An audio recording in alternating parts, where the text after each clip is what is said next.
오늘 로투데이는 영업비밀 침해 문제에 대한 보도로 시작해보겠습니다. 최근 고도화된 경쟁으로 영업비밀을 훔쳐가거나 유출하는 이른바 산업 스파이가 증가하고 있다고 하는데요. 상당한 자본을 갖고 있는 대기업은 물론 상대적으로 관리 수준이 취약한 중소기업은 이러한 산업 스파이의 속수무책이라고 합니다.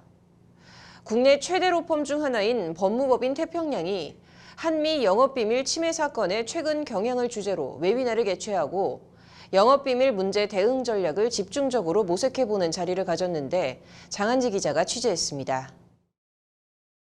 미국 회사 코카콜라는 유일한 콜라의 맛을 유지하기 위해 130년 넘게 이른바 코카콜라 레시피를 영업비밀로 관리해오고 있습니다.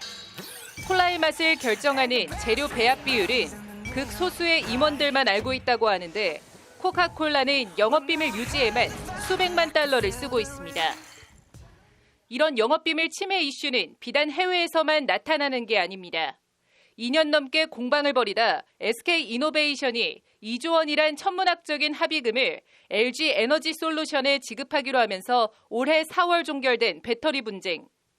5년간 공방 끝에 올해 2월 합의로 마무리된 메디톡스 대웅제약 간 보톡스 원료 분쟁은 국내 대표적인 영업비밀 침해 갈등 사례입니다. 특허청 조사 결과에 따르면 한국의 경우 영업비밀 유출에 따른 피해 규모가 연간 최대 58조 원으로 추산되고 있습니다. 국정원 자료에 따르면 최근 5년 반 동안 분야별 산업기술 유출 건수는 전기전자가 41건으로 가장 많았고 디스플레이와 조선이 그 뒤를 이었습니다. 인공지능, 로봇, 전기차, 자율주행, 가상현실, 메타버스 등이 주도하는 4차 산업혁명 시대에 기술 발전이 급격히 빨라지고 전 세계적으로 기업 간의 경쟁이 심화됨에 따라 영업비밀이 갈수록 더 중요해지고 있는 상황입니다. 이러한 중요성을 인식하고 국내 최대 로펌 중 하나인 법무법인 태평양의 지식재산권 그룹은 어제 경쟁기업이나 특허 괴물로부터의 공격을 대비하고 소송 전략을 세우기 위해 영업비밀과 관련한 여러 쟁점을 논의하는 자리를 가졌습니다. 국내 영업비밀 보호법제에 대한 이해가 우선이라는 것이 서울중앙지법 지식재산 전담부 부장판사 출신 염호준 변호사의 설명입니다. 먼저 이들은 영업비밀과 관련한 법제로 크게 5가지를 꼽았습니다. 영업비밀과 관련해선 부정경쟁 방지법, 영업상 주요 자산과 관련해선 형법의 업무상 배임죄, 산업기술 및 국가 핵심 기술과 관련해선 산업기술보호법, 기술 자료와 관련해선 하도급법, 중소기업 기술과 관련해선 중소기업보호법입니다.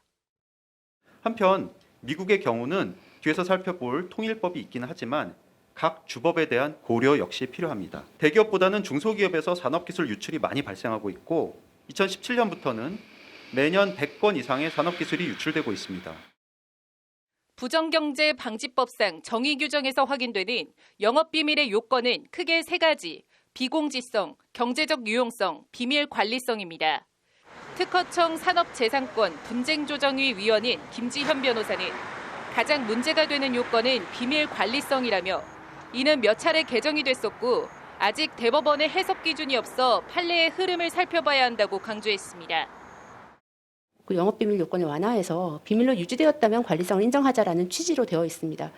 그렇지만 기본적으로는 비밀로 관리되어야 한다는 요건은 아직까지 있기 때문에 이 부분에 관해서는 실질적으로 일정한 노력을 기울여야만 부정경쟁 방지법상의 보호를 받을 수 있고 최근 3년간 특허청이 영업비밀 관련 형사사건 324건을 전수조사한 결과 무죄가 112건으로 무죄율은 34.5%에 달하는 것으로 나타났습니다.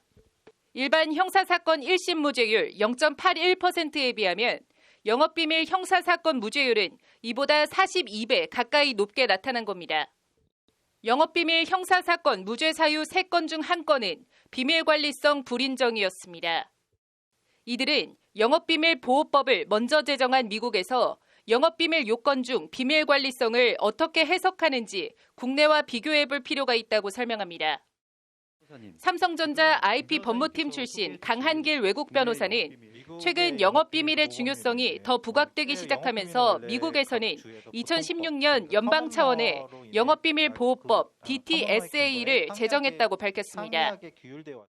UTSA에서 정의하고 있는 영업비밀은 비밀 관리성에 대해서 합리적인 노력, 그러니까 reasonable efforts나 reasonable measure가 요구되고 있고요. 규정의 변경이 없이 계속 똑같이 적용이 되어 왔습니다. 이어 우리나라의 경우 영업비밀과 관련해 미국에서의 요건인 합리적인 노력과 동일하게 규율하고 있었지만 개정 이후 비밀로 관리된 후로 규율할 여지를 남기게 됐다며 구체적으로 어떻게 판단할지는 법원 판결 흐름을 조금 더 지켜봐야 한다고 설명했습니다. 이들은 영업비밀 침해 구제 수단으로 영업비밀 침해 금지 청구, 증액 손해배상 청구를, 영업비밀 보호 수단으로 전직 금지 청구를 제시했습니다.